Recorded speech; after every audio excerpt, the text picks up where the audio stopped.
Hola, ¿qué tal? Estamos aquí para hablar sobre nuestra incursión en la ciencia. ¿Cómo fue mi trayectoria para llegar hasta aquí? Y también la de Valeria. Yo soy Itzel y ella es Valeria. Valeria, platícanos cómo fue que llegaste hasta este punto, todo lo que has recorrido. Pues en primer lugar, mi interés por la ciencia empezó en mis clases de geografía en la primaria. Ahí vimos un poco sobre los diferentes climas que hay en el planeta y pues ahí me empezó a llamar la atención porque yo pensaba que en todos lados hacía calor, igual que en mi lugar de origen.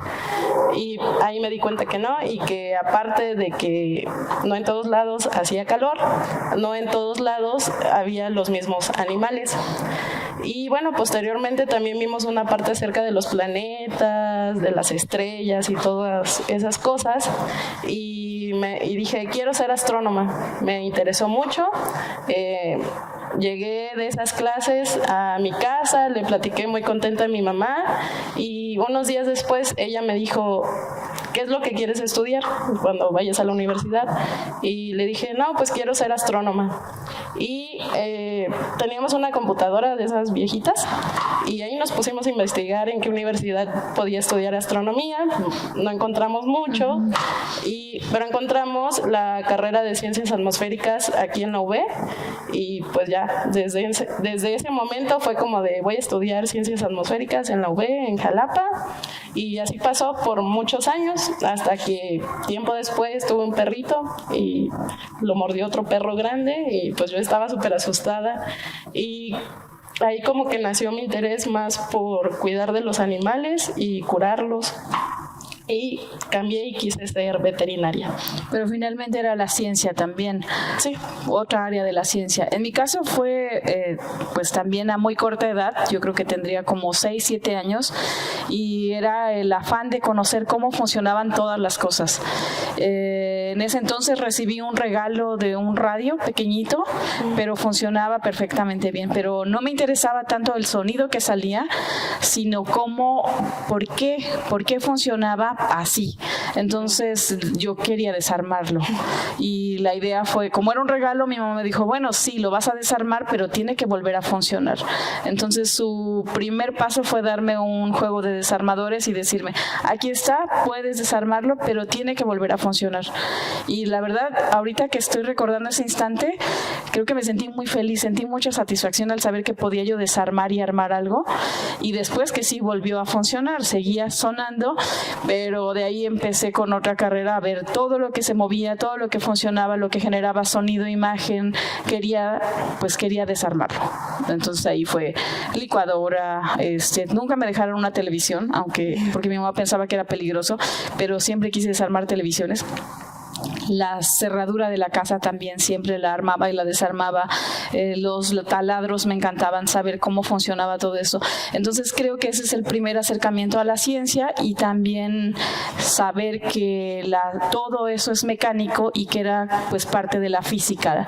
Palancas simples, engranes, todo eso era lo que a mí me interesaba. Y bueno, como tú, también después sentí interés por la astronomía cuando recibimos, mi hermana ganó en una rifa un telescopio, entonces queríamos analizarlo todo. Nos pasábamos horas viendo en la noche a ver qué encontrábamos, y como mencionaba también, creo que te lo he dicho también, hasta ver entre las ventanas de los vecinos. Entonces la astronomía fue un punto importante para mí, y saber que estaba interesada en las ciencias. Por otra parte, las matemáticas siempre me gustaron, era yo muy joven y yo tenía como obsesión por las matemáticas porque sabía que estaban en todo. Decía yo, es que en todo están. A veces parecía un poco rara porque decían, ¿cómo es que dices eso, no? A la gente que no le gustan las matemáticas eso no les parece como correcto. Pero cuando ya llegué a la adolescencia, ahí como que hice mi parte, ya no seguí con lo que es la astronomía. La adolescencia a veces nos pega un poco fuerte y te hace hacer cosas un poco locas. ¿Cómo fue en tu caso? En mi caso, pues realmente mi amor en las matemáticas no despertó hasta la universidad. Antes yo era de esas personas que no les gustaba mucho, tampoco las odiaba, pero en la universidad me empezaron a gustar mucho y además de eso descubrí que también era muy buena. Me motivé mucho a resolver problemas, Además, ahí también como que llegó esta parte de la motivación a no quedarte solo con una licenciatura y seguir haciendo una maestría, un doctorado y publicar artículos, y también viene esa parte de viajar por el mundo y esas cosas. Como a todos, ¿no? Cuando yo llegué a la universidad, bueno, no había elegido como carrera principal ciencias atmosféricas. Como mencioné, la adolescencia fue un poco difícil y quería ser arquitecto, abogado, muchas profesiones se me ocurrieron. Pero cuando ya defino bien la carrera, pues decido que me interesa la arquitectura climática. Pero resulta que en Jalapa, que es de donde yo soy, no existía arquitectura climática, y curiosamente conocí a un profesor vecino de mi abuela que trabajaba en ciencias atmosféricas, y él me da un recorrido por la facultad. Entonces me dice, este puede ser el principio. Y finalmente decido entrar a la universidad, pero elijo como primera carrera arquitectura. Pero en ese entonces, a ti ya no te tocó porque eres más joven que yo, pero anteriormente podías elegir 2 carreras. Yo elegí arquitectura y también elegí ciencias atmosféricas, y quedé en ciencias atmosféricas. Ahí decidí, dije, bueno, voy a cursar esta carrera 2 semestres y de ahí puedo cambiarme a arquitectura. Pero me gustó. Dije, esto es lo que yo quiero. No sé si te pasó a ti, pero empieza uno a apasionarse tanto por la carrera y te das cuenta que te ofrece todo, no solo matemáticas puras, sino que también está inmiscuida la química, bueno, todo. En general, la circulación de la atmósfera te va a proporcionar todo. Y en ese entonces, de que yo era estudiante joven, tendría apenas 18, 20 años, uno de mis profesores mencionó un curso que era en Washington, D.C. Y él dijo, es un curso para meteorólogos y es muy interesante. Y yo con mi locura en ese entonces alcé la mano y le dije, yo voy a ese curso. Y desde ahí él dijo, ¿tú cómo vas a poder ir si yo que tengo un doctorado en Alemania no he ido? ¿Cómo vas a ir tú? Pero me sembró ahí una semilla y yo dije, yo voy. Cuando yo pueda, voy. Y así fue, ¿no? Bueno, ya ahorita te contaré, pero bueno, cuéntame cómo fue para ti la universidad. Pues fue muy tranquila, realmente fue más de hacer amigos, de salir pero dentro del país. Mi último año sí fue como de muchas dudas de si iba a ser buena, si realmente me estaba apasionando las ciencias atmosféricas o no, porque veía mucha gente que realmente casi su vida era las ciencias atmosféricas, y pues para mí había otras cosas, ¿no? Pero al final, a pesar de que fue un año flojo para mí, así lo definiría, pues lo hice, me titulé como licenciada en ciencias atmosféricas, y después decidí como tomarme un año para ver si realmente era lo que quería. Y empecé a trabajar como pronosticadora en Puebla, y eso hice por un año. Y bueno, para ti, ¿cómo fue esta parte del área laboral? Bueno, terminé la universidad, tuve como proyecto de tesis, me apoyaron para que lo hiciera mediante un proyecto un poco grande, y de ahí me nació la idea de ir a estudiar la maestría. Sin embargo, durante ese periodo de maestría uno está como incentivado porque te llegue tu beca, ¿no? No sé si a ti te pasó. Y nosotros en ese entonces, pues yo me tuve que trasladar a otra ciudad, no era mi ciudad, y realmente sentía que la situación económica era como un dilema. La beca nunca llegó y me ofrecieron trabajo en el servicio meteorológico. Tenía yo 24 años y dije, voy a lanzar mis papeles al servicio meteorológico, y fui aceptada. Llegué a un servicio meteorológico que era dirigido por puros militares, ya militares grandes. Yo recuerdo que mis compañeros de trabajo tendrían entre 65 y 70 años, entonces era una situación un poco rígida. Sin embargo, creo que aprendí mucho en ese entonces, y creo que la carrera me brindó las bases académicas, obviamente, matemáticas, física, la química de la atmósfera, pero no me enseñó lo que era el entorno laboral, y con una mayoría de hombres, porque yo llegué y yo creo que éramos 3 mujeres máximo en todo un servicio meteorológico. Sí había mujeres, pero no ejerciendo la parte de la meteorología, sino que había personas que hacían el enlace administrativo, secretarias, pero pero como meteorólogas, pues yo creo que éramos solo 3 personas. Ahí tuve la oportunidad de que pues uno de los jefes de departamento, como si me hubiera adoptado, y me enseñó a trazar todas las cartas sinópticas que te pudieras imaginar, y yo dije, bueno, de este señor tengo que aprender esto. Y afortunadamente ese año mi pronóstico fue el mejor del año y me dieron como ciertas pautas para ir, por ejemplo, participar en un proyecto que se llama NAME, que es el análisis del monzón de Norteamérica, y pude viajar en un avión cazahuracanes. Y eso también me brindó la oportunidad de poder ir al curso que mi profesor había dicho que nunca iba a ir. Entonces, de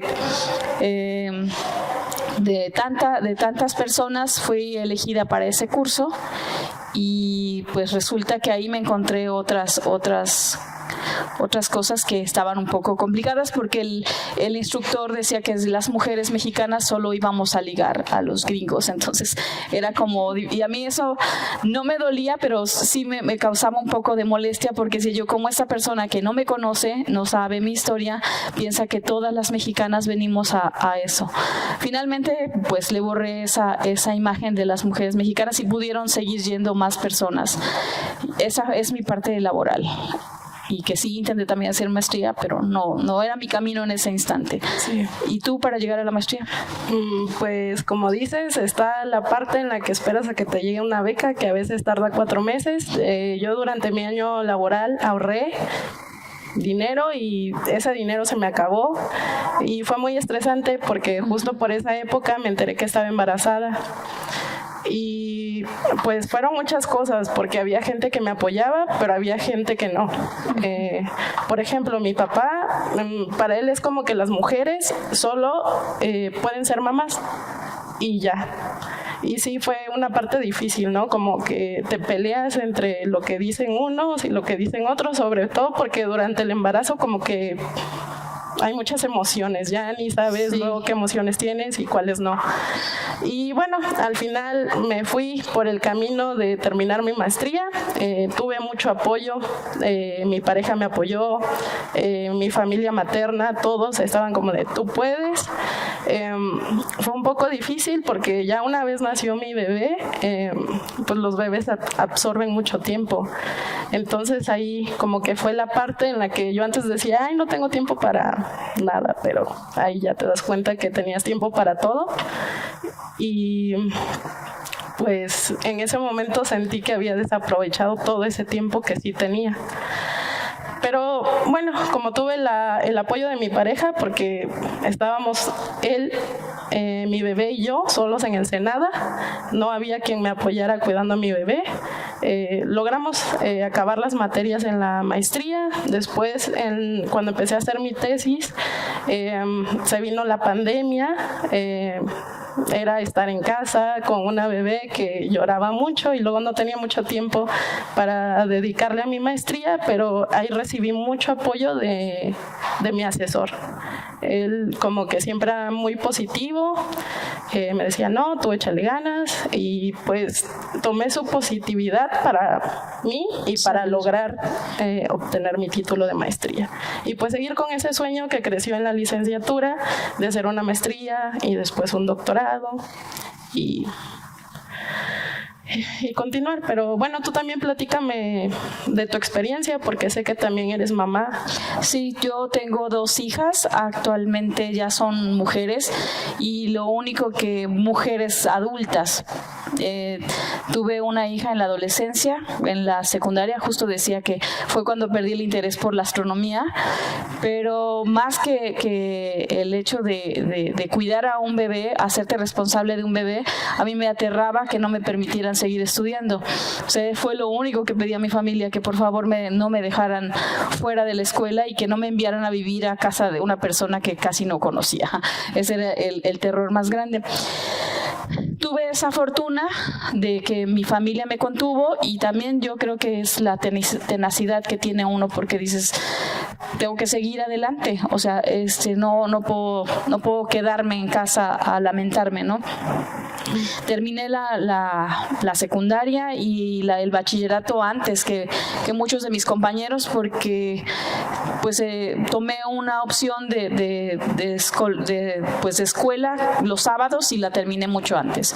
Entré a la universidad y cuando estaba en la universidad volví a ser mamá. Entonces ahí fue doblemente complicado tener escuela, 2 hijas y también un trabajo, porque la otra parte que también me gusta es dar clases. Entonces conseguí un trabajo en una escuela los sábados y daba clases. Entonces era partirme entre la escuela, las hijas y todo esto. Cuando me fui al servicio meteorológico, pasa algún tiempo, mis hijas se quedan con mi madre y yo sigo trabajando, y pues ha sido un periodo bastante largo, intenso. En ese periodo de casi 15 años trabajar para el servicio meteorológico, pues se encuentra uno situaciones a veces complicadas, como mencionaba, por ejemplo, el hecho de que un profesor no crea que tú puedes tengas la posibilidad de ir a otro país y capacitarte, ¿no? Un punto que quizás no había mencionado: durante el periodo que trabajé en el servicio meteorológico, mi pronóstico era bueno, entonces se hacían evaluaciones mensuales y siempre alcanzaba los mejores puntajes. Y había tenía un compañero bastante resentido, yo creo, que me decía, entonces que tu pronóstico es bueno porque le caes bien al jefe. O sea, no tenía la capacidad de creer que uno era buena, a pesar de que él era un veterano en la meteorología. Sin embargo, a mí eso no sé si me había hecho dura con el tiempo, no me parecía. Yo decía, bueno, esa es tu percepción. Es bueno mi pronóstico y creo en él, ¿no? No estoy esperando que nadie lo eleve, ¿no? Yo confío en lo que hago. Y bueno, mientras estuve ahí en el servicio meteorológico también me puse una meta. Dije, si yo no llego a una jefatura, pues me voy de aquí. Y así fue, ¿no? Dije, ya no, sé que no hay camino para otro lado, y logré una jefatura. No era tan joven, pero tendría 36 años cuando logré una jefatura en el Centro de Previsión del Golfo, y eso pues a mí me hacía sentir muy bien, porque veía que mucha gente se conformaba, hombres y mujeres se conformaban con un puesto, pero yo decía, yo necesito llegar más y más.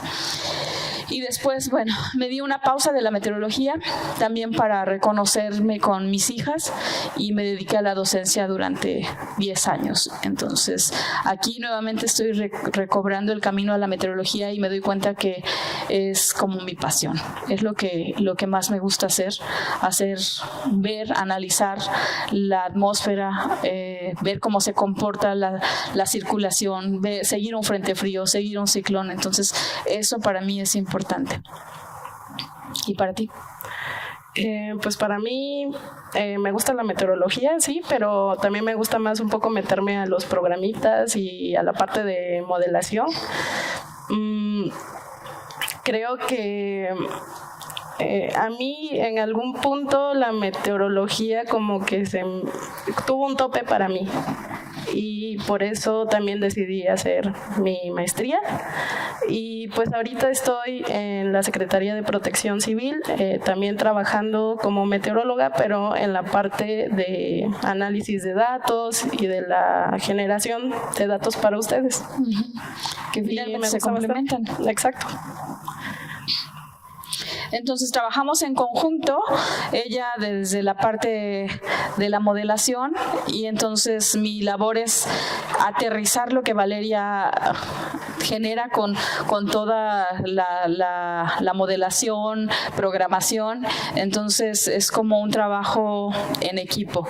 Ella genera datos y yo los uso para el pronóstico, tratando de que sea lo mejor. Y estamos contentas de trabajar aquí en la Secretaría. Sí.